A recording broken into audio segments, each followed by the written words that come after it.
As the last brick of the tall tower was being crushed for dust and Noah was beginning to die, a boy was being born in the southern corner of Mesopotamia. It's been nearly 250 years since the fall of the Great Tower in Babylon, and people have developed new ways of talking.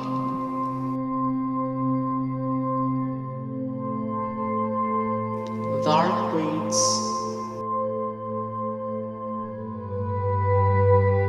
bitter ways, where they hear without understanding and speak without moving their mouths. Their new communities have been so impacted by this one event that they have altogether abandoned the God that created them in His image and had traded Him for gods that they have created in their image.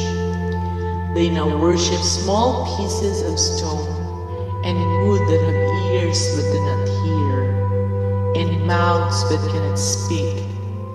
The people of the world now seek oracles from walking staffs and counsel from the dead. After all, it's easier to worship that which you made, since the gods are crafted by your own hands. Then within you resides the power to choose right from wrong, doesn't it? If the scattered people of the world all choosing for themselves what is right, what is the path to life, but 140 miles southwest of the fallen ruins in an uninteresting part of the world, a common man, Terah, is having his first child, Abram, meaning exalted father, and it is because of this child that by the end of our tale everything, including the very namesake of Abraham himself, will be changed.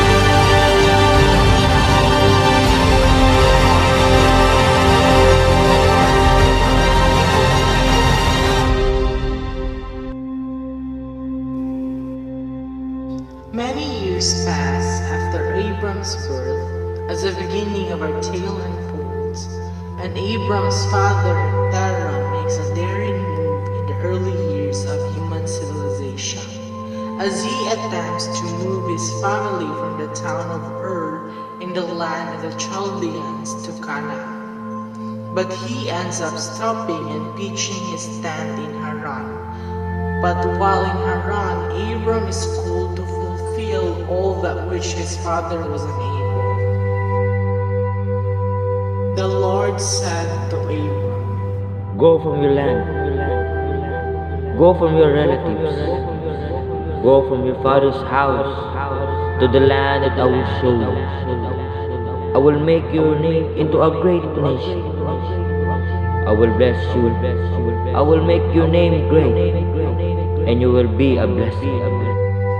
Now, as odd as it may sound, ancient Hebrew readers and writers always understood that Abram and his family were pagan polytheists, meaning they worship many gods.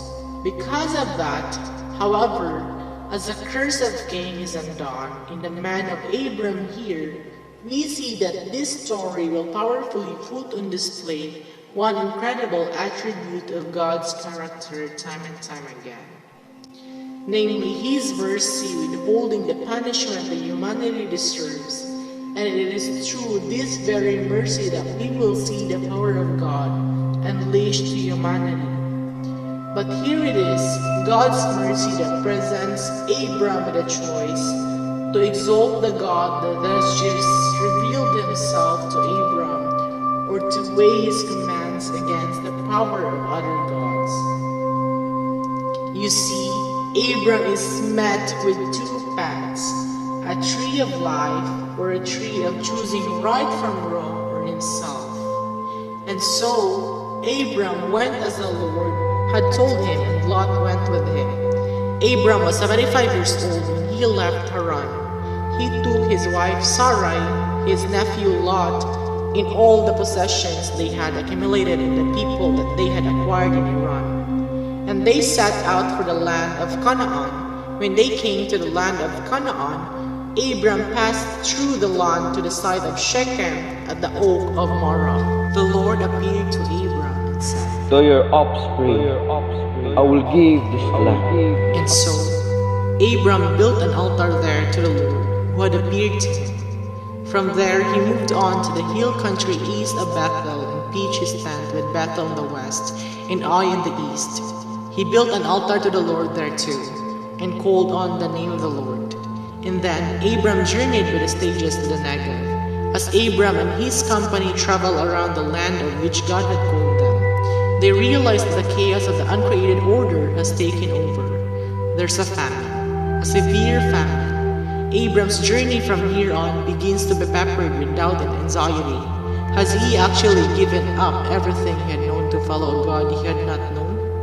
Abram thinks he understands the right thing to do. But in our tale of twists and turns, that seldom will be the case. Abram commands his company to flee the land that God had called them to the land of Egypt.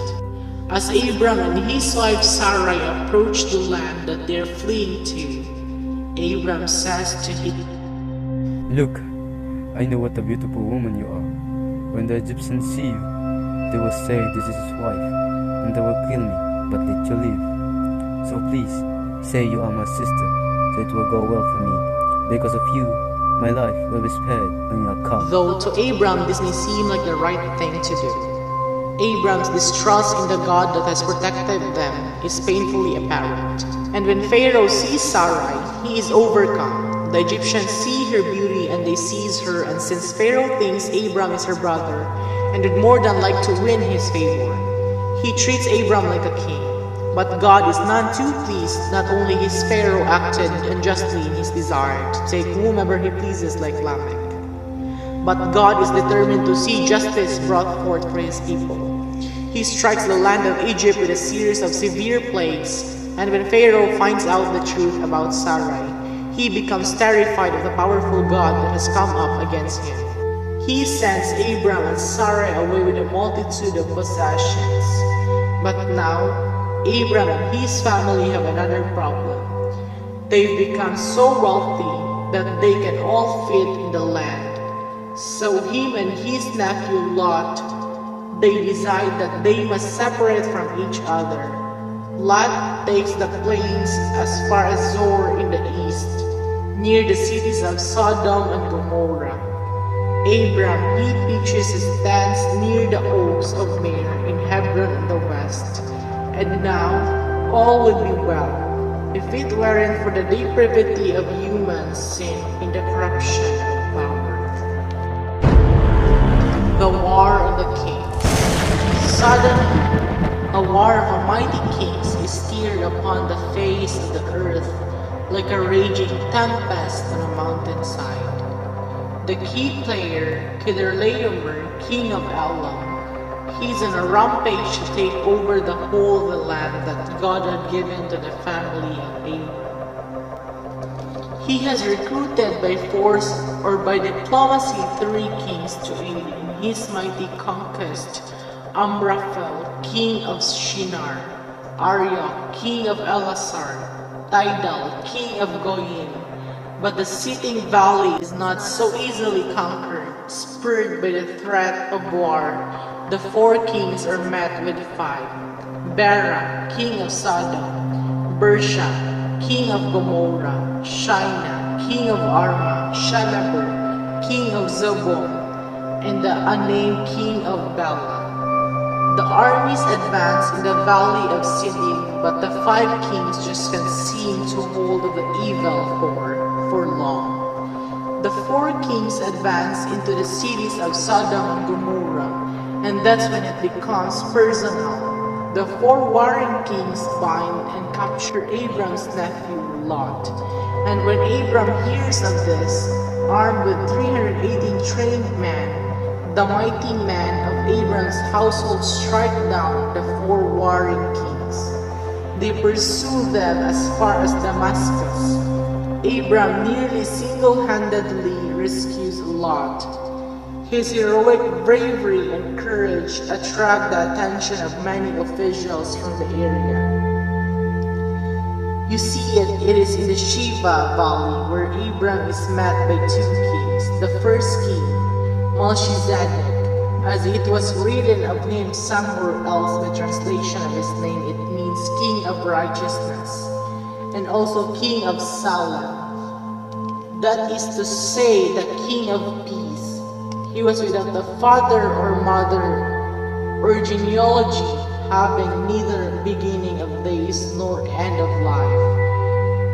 But he resembled the Son of God, and he continues as a priest forever. He is all that Adam was created to be and could not be.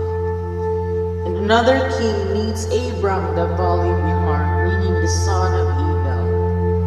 He is the king of the wicked city of Sodom, and 2 kings meet the hero where he stands. Melchizedek brings gift of bread and wine, and he blesses Abram with a blessing straight from the heart of God.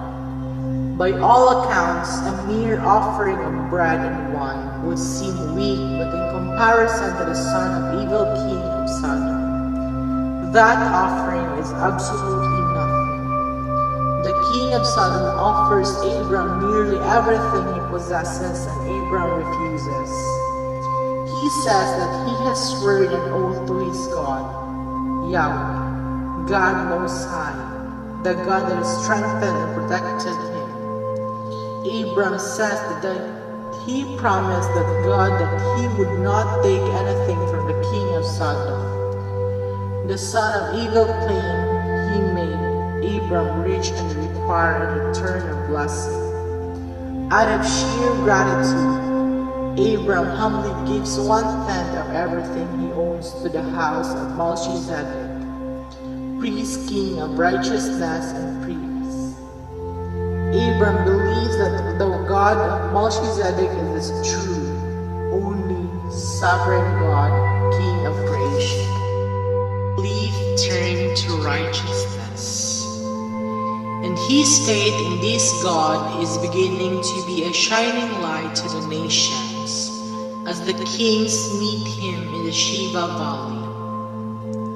And so it is no coincidence that after this encounter, God appears to Abram shortly thereafter. God makes a promise to Abram right then and there. He says, You will have a son, even though you're old in age. I promise that this son will give you weight to arms, more numerous than the every star. And I promise to you that the land that you stand on, the land of Canaan, will be given to you and your descendant as a possession. Abram believes God. He believes that he is the one true God of creation. And everything that Abram has, will have, or has ever had, was given to him by this one and only God of creation. And so, even though Abram has failed time and time again up until this point, his belief is counted to him as righteousness. And Abram is immediately put into proper relationship with the God of the universe. But this vision that Abram has is not over. It lasts until Abram is put into a deep sleep. In his sleep, a dark shadow overcomes the man of God. God makes a peculiar claim to Abram in this dream. He says that his kindred will be foreigners in a land for 400 years before God brings judgment upon the nation that will enslave them. Well, a long time passes after this vision, you see, and Abram and Sarai are now nearly 100 years old, and they still have no children. How will their offspring be more numerable than the stars? How will they take over the land that God had promised them? How will there be a man to come from the seed of a woman and crush the head of the snake that is going to enslave them? Well, Sarai begins to scheme, and her schemes lead her to an idea that seemed right in her own eyes. That, well, although she cannot serve Abram by becoming pregnant, her servant Hagar can, and so Abram conceives with his servant Hagar, and she bears a child that they name Ishmael. God appears to Abram shortly after this. He appears to Abram and he commands, I am the God Almighty. Live in my presence and be blameless. I will set up my covenant between me and you, and I will multiply you greatly. And Abram falls on his face in reverence, and as God metaphorically picks up his head, he renames him to Abraham, the father of many nations. You see, in the chaos of creation, God creates order when he speaks into existence and begins to order the created realm by ordaining names to all that he creates. And so, when God changes Abram's name to Abraham, not only does he remind him the promise that will come to pass, but he also firmly establishes his relationship to Abraham, that he has ordered Abraham's life and the events therein and will continue to do that until even beyond Abraham's death. From here on, the sign of circumcision will represent how Abraham and his kin are grafted into the household of faith. It represents cutting away the sin and the failure of human depravity. His promise is reassured in the heart and the mind of Abraham, that in spite of his own failings, in spite that Abraham and his family choose deliberately time and time again to do what is right in their own eyes, God will bring forth from Abraham a mighty king, and God will continue to be the God of Abraham. God changes Sarai's name here also to Sarah, and while both names mean princess, the addition to the age align her powerfully with the God of all creation, and thus from her the children that they will bear together, subduing the earth under God's rule. 1 year passes. God appears to Abraham and Sarah again by the ox of Mamre. Abraham is 99 years old at this point, well past the age of a children, and yet God assures them that in 1 year, God will bless them with a child. Meanwhile, God comes to the oaks and stirs out over the valley. He is going to destroy Sodom and Gomorrah, where there is the latter's wickedness, the very city where Lot and his family had pitched their tents. Abraham, now grafted into this monotheistic care of one true God, is about to be tested. When we were left the light of the garden, we were promised that one day would come a man to crush the head of the evil serpent. This man would rule over creation with the magnanimity of God himself, all that Adam could not do. That means that he would have to rule in righteousness and with justice. To test the strength of Abraham's character, God shows Abraham what he will do. His plan is to judge the cities of wickedness that have perverted in any concept of righteousness and justice. Abraham pleads with God 8 times. He says he can find a certain number of righteous people in the city, and God would be unjust to destroy the cities. God thinks the same way. Eventually, Abraham and God agree that if just 10 righteous people, if 10 people align with God's concept of righteousness, then he will not destroy the city for the sake of the 10. And so, two angels go and investigate the city. And when they step into the town square, Lot, Abraham's nephew, sees them and bows low to the ground, recognizing them to be righteous, royal men. He pleads with them that they will not stay long in the square, for the men of the city are evil. Reluctantly, the men go with Lot back to his house. Suddenly, there comes a bang at the door. A crowd of people have gathered outside of Lot's house, seeing that he has brought two mysterious men into the house. They demand that Lot bring out the men so that they can commit unspeakable sexual acts towards them. And just as the weak men are about to breach the door, the angels strike them with blindness and have Lot and his family escape early the next morning.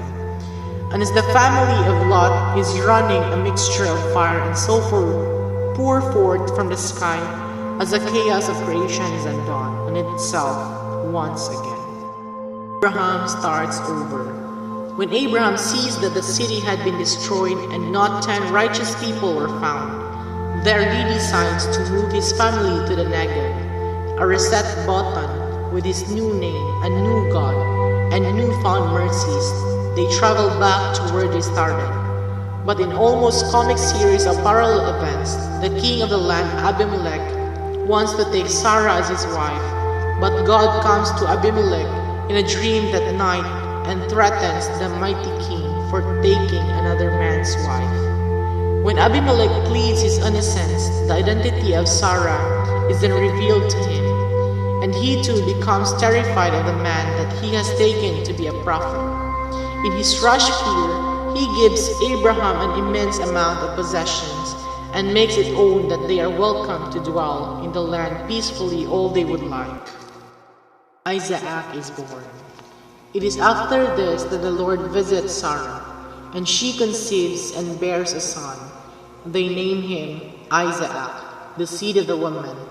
When Isaac is born, the Lord protects Hagar and her son Ishmael when Sarah demands that they be sent into the eastern wilderness. Abraham gives them provisions for the journey, and God meets the servant and her son by a river. God promises that Ishmael will grow old and father many kings. And we learn that from the son of Abraham, Ishmael fathers the 12 princes of Arabia. Meanwhile, Abimelech returns to greet Abraham and Sarah. He's been watching the growth of this immense family and is likely worried that Abraham will overtake the land of the Philistines that he's the king of. And so, the two set up an agreement to stay clear of each other's way and maintain their amicability in future generations. Because of the peace that had now been brought upon the family, Abraham plants a tamarisk tree and he worships gods, claiming him to be one true everlasting God of creation. It is after all of these things, time and time again, that Abraham and his wife choose for themselves to know the difference between right and wrong. That Abraham is met with his ultimate test in his trust in God. And as we will learn later in this story, God uses this test to give us a beautiful picture of who He is, God.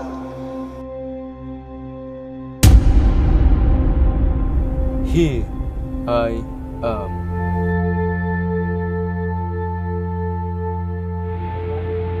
Take your son, your only son Isaac, whom you love. Go to the land of Moriah and offer him there as a burnt offering on one of the mountains that I will tell you about. And so Abraham got up early in the morning. He saddled his donkey and took with him 2 of his young men and his son Isaac. He split wood for a burnt offering and set out to go to the place that God had told him about. On the 3rd day, Abraham looked up and saw the place in the distance, and then Abraham said to the young man, Stay here with the donkey. The boy and I will go over there to worship, and then we will come back to you. Abraham took the wood for the burnt offering and laid it on his son Isaac. The hill that Abraham sees in the distance for Isaac will bear many names over the centuries. But in Aramaic, the name of that place was Golgotha, the place of the skull. Has Abraham made a terrible mistake here? After all, he spent a great deal of time bargaining for the life of his nephew, Lot, which proved his sense of righteousness and justice. He of all people knows that God will listen to his plea. He of all people knows God's mercy, but when it comes to his son, he stays silent. To be fair, Abraham's life had been given to him by the God that he now worships. Will God's mercy fail? Will God pronounce judgment on Abraham for sacrificing his son, even if that is a failure on Abraham's part? Will God pronounce judgment on Abraham for withholding his son, even if that's a failure on Abraham's part? The question to ask is this: will God's mercy fail for those he calls righteous?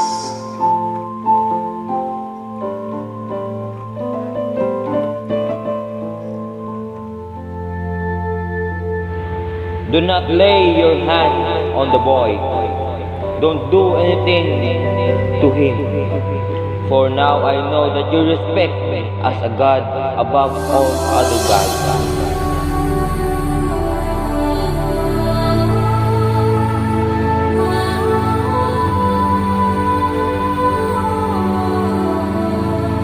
As Abraham lays his son down on the altar, his hand raises with his sharpened knife.